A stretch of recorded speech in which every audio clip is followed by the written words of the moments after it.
brought to you by Silver Pumps. Top quality और consistent performance के लिए सिर्फ सिल्वर पंप्स नाम याद रखना। सर डीएसपी का मामला, माफी मांगने का मामला काफी वीडियो वायरल हो गया।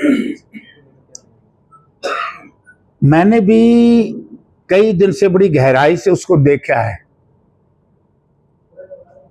जिस तरीके का कहते हैं ना कि अनादर या अपमान वर्दी का, पुलिस का उस वीडियो में किया गया, यानी कि 40-42 साल से तो मैं ही राजनीति कर रहा हूं और मैंने बहुत सीनियर नेताओं से भी पूछा कि कभी इस तरह की कोई घटना घटी।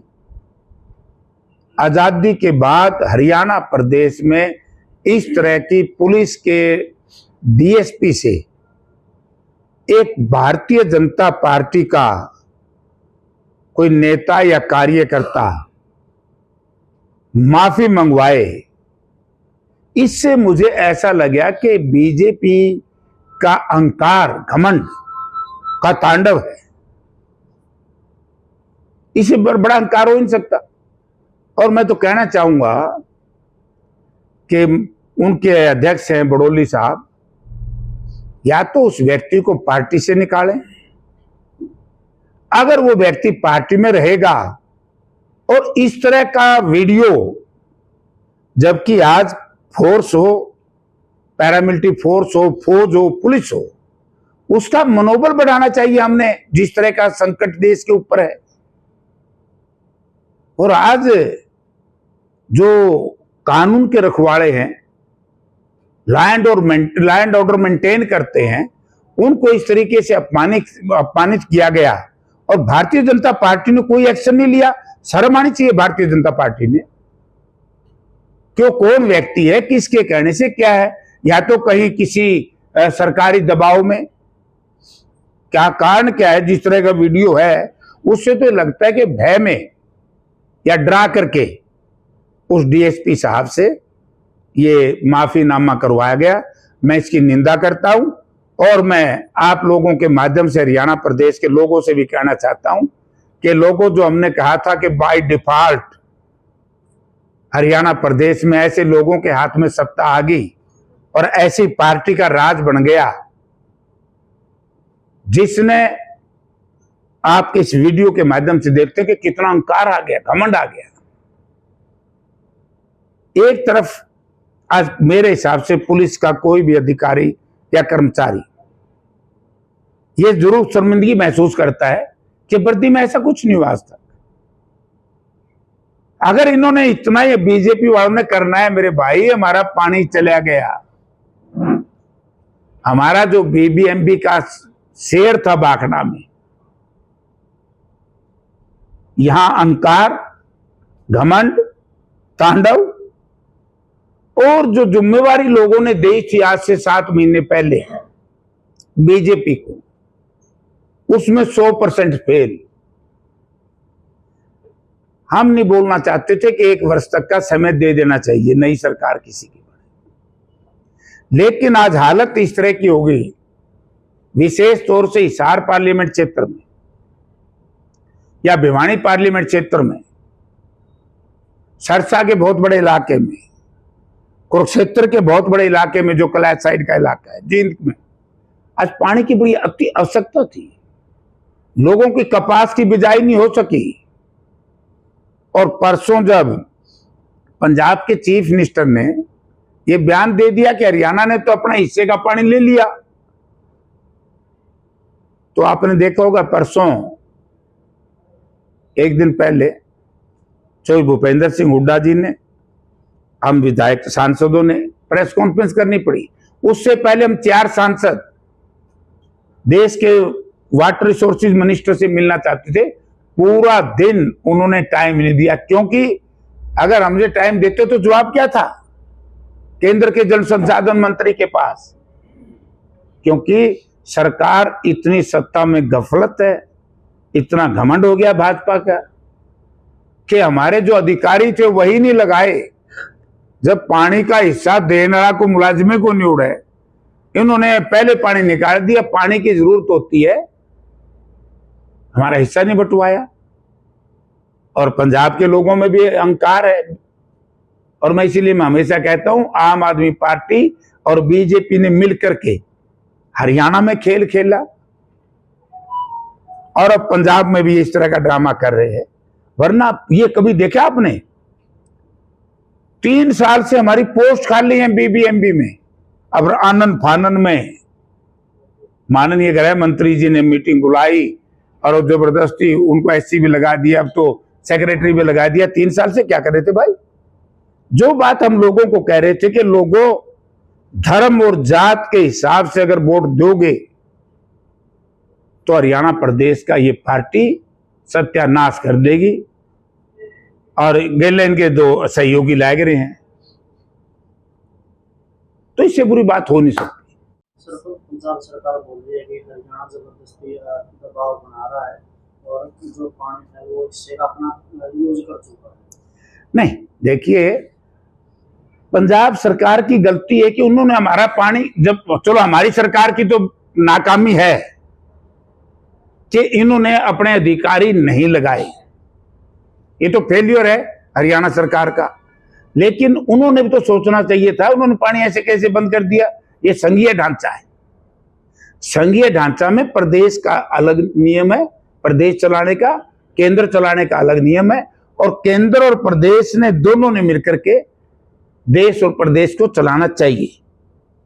वरना आज टेलीकम्युनिकेशन है, आज रोड सड़कें हैं, आज बहुत से जो पानी का मामला है, ये तो फिर सारे जहां रिपेरियन स्टेट के जो लोग हैं वो इसको बंद कर देंगे, सारे अनारकी आ जाएगी देश में। ये गलत है। पंजाब पुलिस ने वहाँ पे डेरा डाल दिया है के ऊपर, और जो पर्यटक भी आते थे उनका भी आना जाना बंद कर दिया है। और जो कमिश्नर है पंजाब पुलिस के, वो बोल रहे हैं कि वो हिमाचल का मामला है, हिमाचल में पीछे से नहीं, उनके कहने से कुछ नहीं बनता। हमारी लड़ाई है बीबीएमबी से, वो केंद्र सरकार का डिपार्टमेंट है और पंजाब ने हमारा पानी देना पड़ेगा और देना चाहिए। लेकिन जिस तरह के बयानात मैं सुन रहा हूं मंत्रियों के, हरियाणा प्रदेश की सरकार में मिनिस्टरों के, हमारा बड़ा भाई है पंजाब, है ठीक है, बड़ा भाई पंजाब है, लेकिन बड़ा भाई को जुल्म करने की कोई पावर नहीं है। अगर बड़ा भाई वो हमें छोटा मानता है तो उन्हें यह अन्याय हमारे साथ करना नहीं चाहिए था। आज पीने का पानी नहीं है। हिसार जिला के अंदर सैकड़ों ऐसे गांव हैं जहां पीने का पानी नहीं, वाटर वर्क्स खाली पड़े, पशुओं के लिए तालाबों में पानी नहीं है। तो गलती तो दोनों की है, जनता क्यों सजा भुगते? सर, अभी सरकार जाति जनगणना की बोल रही है, इसके बारे में ध्यान दिया है कि सरकार बहुत औखी बोली है। सरकार के खिलाफ हमारे नेता राहुल गांधी जी ने, इंडिया गठबंधन ने बहुत लंबे अरसे से हमारी एक मांग थी, वे जातिगत जनगणना कराओ। और आप एक बात का अंतर देखो, मुझे तो आश्चर्य है कि लोग बीजेपी ने वोट क्यों देते हैं।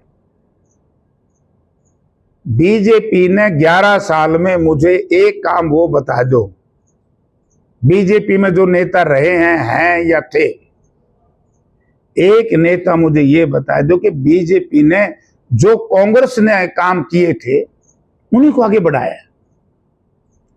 2006 और 7 में मैं एमपी था, उस वक्त आया right to food,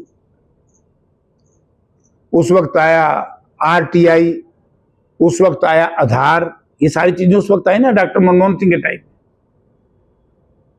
even GST, जब ये जीएसटी या आधार की बात करते थे भाजपा के लोग और ये लोक दल वाले, जो दोनों दल बड़ा विरोध करते थे। आज ये कहते हैं कि आधार भी बहुत जरूरी है ना। आधार कार्ड के बिना तो आपको कोई, आजकल रेल में रिजर्वेशन कोई धंधा, हवाई जहाज में कोई चढ़न धंधा, किसी ऑफिस में जाओ तो उसमें आपको कोई बढ़ने नहीं देगा, आधार कार्ड दो। आरटीआई का कितना लाभ हुआ ये बात अलग है कि बीजेपी ने उसका दुरुपयोग कर दिया। आरटीआई बहुत अच्छी चीज हमने बनाई थी। आरटीआई हमने बनाई थी कि वो कोई सरकारी अधिकारी, बड़े नेता, बड़ी बात, बड़े व्यापारी, बड़े लोगों की जांच के लिए। ये बात अलग है इस सरकार ने आने के बाद कई जगह उसका दुरुपयोग हो रहा है, लेकिन उसका सदुपयोग होना चाहिए। हमें काम का अधिकार, पूरे दुनिया में कहीं नहीं था। सबसे पहले जिसको मनरेगा कहते हो ये कांग्रेस ने दिया, और जातिगत जनगणना की मांग भी कांग्रेस पार्टी की थी, इंडिया गठबंधन की थी। लेकिन बीजेपी का तो काम होया, जोत भी खा ली, प्याज भी खा लिया, बात वो माननी पड़ी। ये जीत इंडिया गठबंधन की है। जीएसटी मुद्दे पे हरियाणा के सीएम ने कहा कि पहले की सरकारों में अधिकारी 24 घंटे धूप में खड़े रहते। मेरे हिसाब से ऐसा कभी नहीं हुआ। एक बार मैंने जरूर सुना था, मैं उस वक्त एमएलए था, स्वर्गीय चौधरी ओम प्रकाश चीफ मिनिस्टर थे, यादव थे एसपी, वो उस सरसा रहे, और जिन दिने गिरफ्तार हुए शायद यहीं कहीं गिरफ्तार हुए थे, जींद अदालत में उनको पेश किया गया था। लोक दलवाड़ा ने जरूर ये बदमजगी की थी, लेकिन कांग्रेस के टाइम में ऐसा कभी नहीं हुआ। लेकिन मुख्यमंत्री जी ने, बीजेपी ने सोच लेना चाहिए, जो बदमजगी पुलिस के कप्तान के साथ, आरपी यादव नाम था या उसका मुझे याद नहीं, यादव थे, उनको पकड़ करके सरसा लेके गए थे, कुछ ऐसा उन पर आरोप था। लेकिन क्या तो ये लोक दल की आज तो गुबरे है के अहंकार, चाहे लोक दल वालों में हो और चाहे बीजेपी वालों में हो, अहंकार का राजनीति में कोई स्थान नहीं। कांग्रेस के राज में ऐसा कभी हुआ हो तो हम मानेंगे, और कांग्रेस के राज में कभी ऐसा भी जुल्म हुआ हो, बीजेपी के नेता बैठे हैं ऐसे लाट साहब की तरह, और उनसे माफी मंगवाई जा रही। जब तक बीजेपी माफी नहीं मांगती, बीजेपी के अध्यक्ष माफी नहीं मांगते और जनता को ये नहीं बताते कि ऐसा क्यों हुआ, कौन लोग दोषी हैं, दोषी को दोषी नहीं बताया जाएगा, तो जनता ने विचार कर लेना चाहिए कि कैसे अहंकारी लोग हैं। ऐसी पार्टी के हाथ में हरियाणा के अधिकार सुरक्षित नहीं रह सकते।